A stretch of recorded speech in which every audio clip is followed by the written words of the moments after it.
Yo, what's going on, everybody? This is Dylan Talk Sports. My name is Dylan. In this video, what we'll be doing is we're going to be reacting to the AFC and the NFC Championship games, kind of going through, giving my honest reaction to kind of how the game went. Usually with these videos, I like to do like 30 seconds to a minute, just quick reactions, because we're kind of doing every single game throughout the week. But obviously this week there was only 2 games, so it's going to be a little bit of longer kind of reaction to each game, and I'm going to give kind of my input on how I think each game went. The AFC title game was a very interesting one, 17-10. It was a funny game to kind of watch. And the NFC title game was a fireworks show all the way until at the very end, where it was like just stupid mistakes cost the Lions. But like I said, I'm going to kind of go through and just give my honest reaction to every single thing that kind of happened in each game. I have some points that I'm going to hit on as that I want to really talk about, because the Lions game, oh my god, there's so many things we need to talk about. In that Chiefs game, good lord, do we have some things to discuss. So without further ado, if you go on to enjoy, as always, make sure you go and drop a like on today's video. Be very much appreciative if you do so. And without further ado, let's get into it.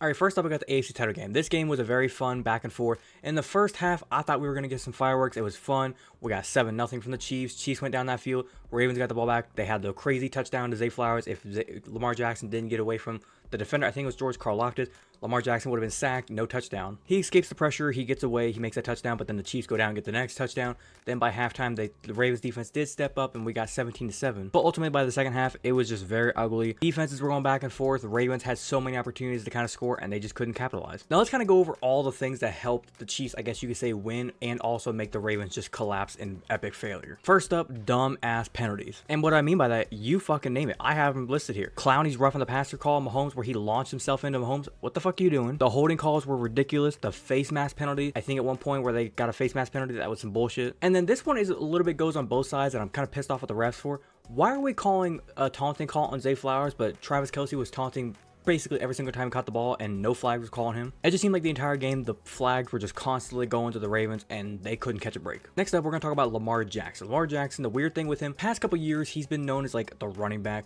People called him a running back, but then he got really good at passing the ball the past few years, and this year he really blossomed. He turned into a pure pocket passer.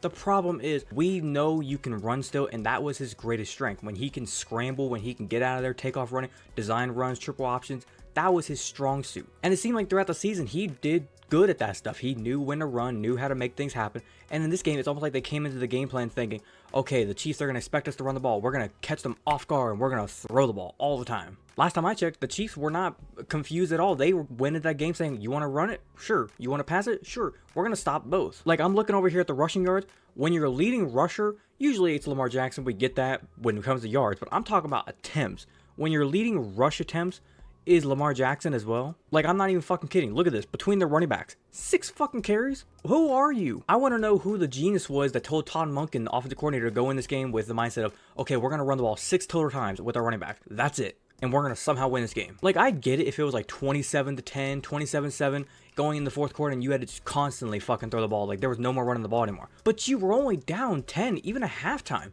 You could run the ball. Why aren't you? I'm getting a little off track, but getting back to my point about Lamar Jackson. His problem is he doesn't know when to run versus scramble. Sometimes he'll scramble and like he'll take off for no reason.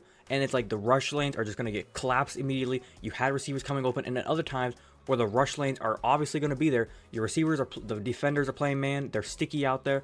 They ain't going to let you throw the ball down there, but you have a rush lane right there. There were so many fucking times. And I swear to God, there was one at like 3rd and 1 where the tackle and the guard took their guys and split them, and they were probably both thinking the same thing, like in the back of their mind, like, Lamar, for the love of God, run right here. And what does Lamar do? He's just back there patting the ball, looking around. It's like, he's getting a lot of time, but the guard and the tackle are basically thinking the same thing. Run. It just seems like every single time the Ravens are like so damn close to getting everything figured out, something has to go wrong. And this game was it. Lamar, he just didn't know when to be Lamar Action Jackson. And I'm going to say this first things first. Lamar, I am not a hater on you. I'm a Browns fan. I have to kind of hate you because you're my rival quarterback. But I don't like fucking hate you. Like, you're a great talent. I tweeted a couple times in the game.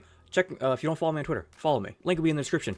But I tweeted a couple times where I was like, holy fuck, Lamar, what the fuck was that? You are god tier talent. Especially on that tip pass where it got popped up and he caught the ball, went for like 13 yards. That was nuts. I just want to get that point across. I'm not a hater. I'm just curious to see what the Lamar fanboys are going to say about this game, because they have been talking shit all year long about how he's so good, did so many great things. But I always said, when it comes to the playoffs, is he going to show up? Clearly, he did not. Next up, we got to talk about Travis Kelce and how he just made the entire Ravens defense his bitch the entire time. That secondary couldn't fucking keep a hand on Kelce, even if they had super glue attached to him with their gloves. Kelce was getting open nonstop. Like, what did he have? 11 catches, 116 yards, a touchdown. He could have 2 touchdowns for all we know. There was a point in that game where he was trying to get the second touchdown. He didn't get it. They ended up just running it down there at the goal line. I believe Kelce also now has the record with Mahomes for the most touchdowns in postseason between a quarterback and receiver, and now he also has the record for most receptions in a postseason career, passing, I believe, Jerry Rice. So, I mean, congratulations to him, but like I said, he was just making the Ravens defense his bitch. The Ravens defense talked all that shit all week long about how they were going to shut them down, and I'm not going to lie.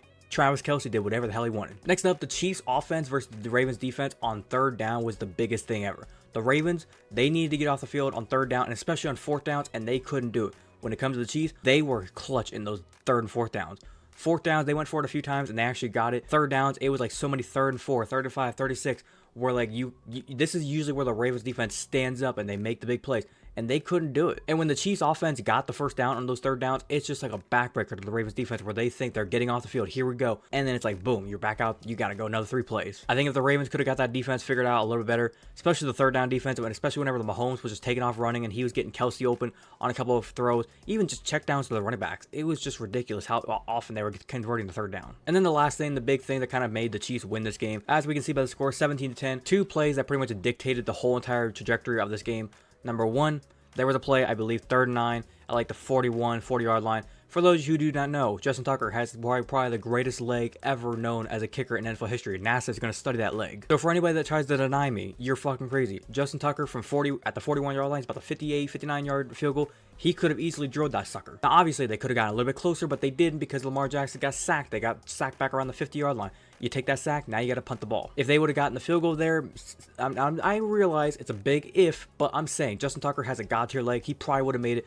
That right there would have made it already 17-10 there at the end of the game when they're driving down. They wouldn't have been just settling for the field goal. They would have been going for that touchdown. And then, oh my God, I forgot. They probably wouldn't even need the touchdown. This touchdown at the end of the game probably would have won a game, or even that field goal at the very end of the game could have won them the game, because last time I checked, they had a touchdown. But Zay Flowers, oh yeah, that's right. A couple plays beforehand, Zay Flowers catches that ball. He has the unsportsmanlike conduct, the taunting, and then it gets called back to about the 35-yard line. They get down there about this 8-yard line. Zay Flowers catches the ball. He goes to reach out for the goal line. Punched out. Chiefs punch the ball out. Goes in the end zone. Touchback. And it's like, oh my God, just as the momentum was about to swing in the Ravens, and it just goes right back to the Chiefs. It just seemed like the entire game, every single time the momentum was going to the Ravens, the Chiefs just snatched it back. Whether it was the Chiefs offense converting a third down or the Chiefs defense stepping up and making a big play, whether it was a turnover or Lamar's interception or Isaiah Likely was triple coverage. Why, Lamar, why are you throwing it there? It was just so many stupid mistakes, but I'm going to kind of wrap up this game by saying this. Mahomes and Travis Kelce and Andy Reid, you're going back to the Super Bowl. Good job. The 4th time in 5 years, so I guess that's cool. And Lamar Jackson, you are just constantly choking in the playoffs. This is now twice you've been the 1 seed and you lost in the playoffs. It's going to be a long offseason for the Ravens, but the Chiefs, I mean, congratulations, you're going to the Super Bowl. Next up, we have the NFC Championship game. The Lions, 49ers, 31-34. I'm not going to lie. I was rooting for the Lions this game, and they choked. They choked like hard. When I look around at this game and I wonder who is to blame. Is it Jared Goff? Is it the running backs? Is it a receiver? Is it the defense? It's a little bit of everything. If you want to put blame on the head coach, Dan Campbell, you can. I kind of understand it, but I'm not putting blame there. I already put a video out kind of talking about Dan Campbell as being like a super aggressive coach, if I think it's a good thing or bad thing. So if you want to check that video, I'll put the link up there so you can check it out. But when it comes to Dan Campbell, here's the thing I'll say about him. He is an aggressive coach. I get that. He's always going to be an aggressive coach, going for it on 4th downs. That's the way he lives, breathes, dies. He goes for it. He's aggressive. He's going to punch you in the face. He's going to punch you in the mouth. He's going to bite your kneecaps off, and he don't give a fuck. And I've seen Lions fans talking all day, all week long about how, oh my God, Dan Campbell should be fired for this. He needs to go. He needs to get the fuck out of Detroit.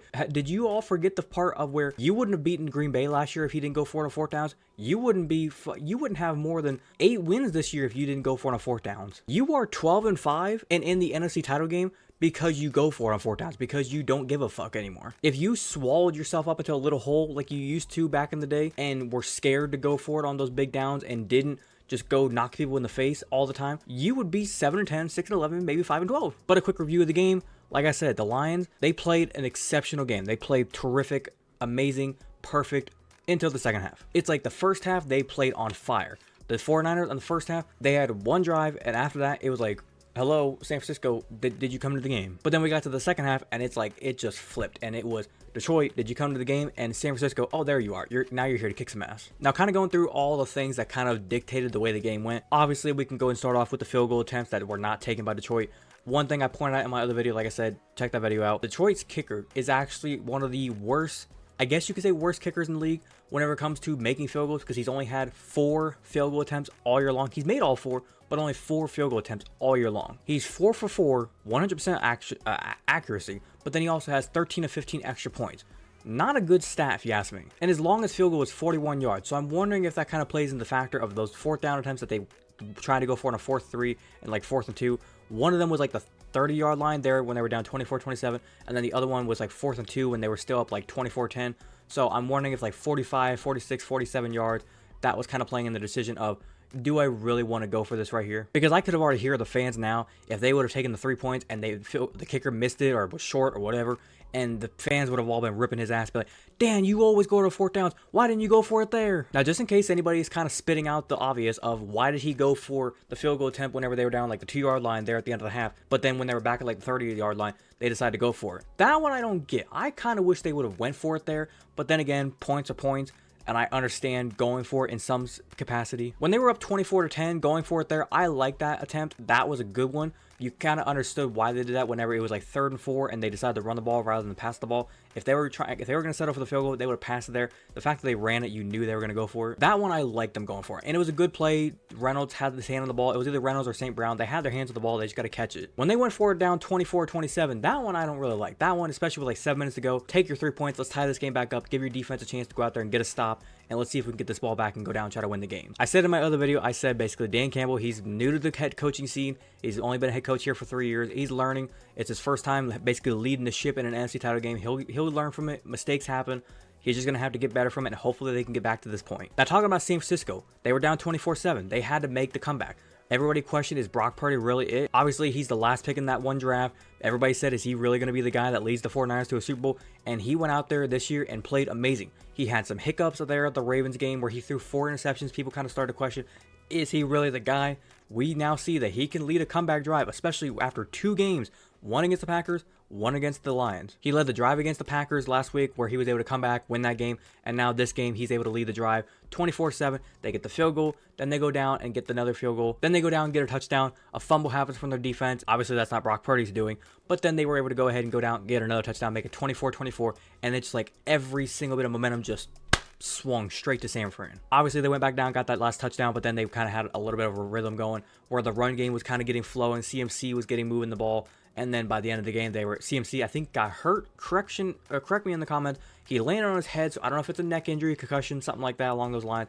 But he went down, he came out of the game, and the other running back went into the game, got a rushing touchdown. I give Kyle Shanahan huge credit for winning this game because Kyle Shanahan's known for obviously the 28-3 back in Atlanta. Now he could be known for a 24-7. He was able to make the huge comeback, lead a team down the field, and get a couple scores and win this game. And that's not heard of. Usually we would expect Kyle Shanahan to be the one up 24-7 and Dan Campbell and the Lions being the ones coming back. Now, last little bit of overview for this game. Like I said, the Lions, they had every chance to win this game. It's like just as they were like up there 24-7 in halftime, I'm betting the Lions, they were just thinking, oh man, we're chilling, we're golden, we're going to the Super Bowl. And the 49ers, they were over in that other locker room and they were thinking, we got 30 minutes. We can do this. We can do this. We got a lot of football to play. Let's go. Let's go. And it's like when I look at the stats for the Lions, they played honestly amazing. Like Jared Goff, 25-41, obviously. I'm going to say about like 10 of those pass attempts. Take this down to like 31 out of like 19 for like 195, maybe 200 yards. That's like his true stat line. That last little bit of chunk of yards and attempts and completions was mainly from that last drive where they had to go down the field and score another touchdown when they were down 24-34. The offensive line did pretty good, I'm not going to lie. The 2 sacks, it happens. You're not allowing 0 sacks in a game, especially in the NFC title game against that 49ers front. That would have been super goddamn impressive. Allowing 2 sacks, it happens. The run game was there. David Montgomery, Jahmyr Gibbs, they were doing amazing things. Jameson Williams, that little pitch reverse, that was fucking nuts. Laporta, St. Brown, they were doing the job. I think I'm going to wrap up this game by saying this. It sucks for the Lions fans. I feel your pain. This one hurts. I wanted you to go to the Super Bowl so bad. It hurts. It sucks. You're going to get through this. And when it comes to the 49ers fans, good job. Congratulations, you're going to the Super Bowl. Now, the big question is, I'm rooting for Brock Purdy now. So, can you beat the Chiefs? For the love of God, I'm praying to you, God. I do not want to see the Chiefs win. I don't want to see any more Taylor Swift. I don't want to see any more Travis Kelce. I don't want to see any more Mahomes. I don't want to see no more Chiefs. I want to see Brock Purdy win a ring. I want to see fucking Brock Purdy win this ring. I want to see CMC win a ring. I want to see Deebo Samuel win a ring. I want to see George Kittle win a ring. 49ers fans, I'm rooting for you. I got my fingers crossed for you boys. But other than that, I think I'm going to wrap it up there. Hopefully you guys did go to enjoy today's video. If you did enjoy, as always, make sure you go and drop a like on today's video. Be very much appreciated if you do so. If you wanted to watch the entirety of today's video, thank you very much, and you want to leave your opinion on both games, or just one NFC or AFC Championship game down in the comment section down below. How you think the game went? Do you think it was a good game, bad game? Which game was your favorite if you're a fan of any of these teams, and kind of how you think the game went? Like I said, leave your opinion in the comment section down below. If you're a fan of the content that I do post here and you want to go and hit that big red subscribe button, feel free to do so, and do not forget to hit that little notification bell to be notified the second I post. But without further ado, this has been Dylan Talk Sports. Have a great day. Peace.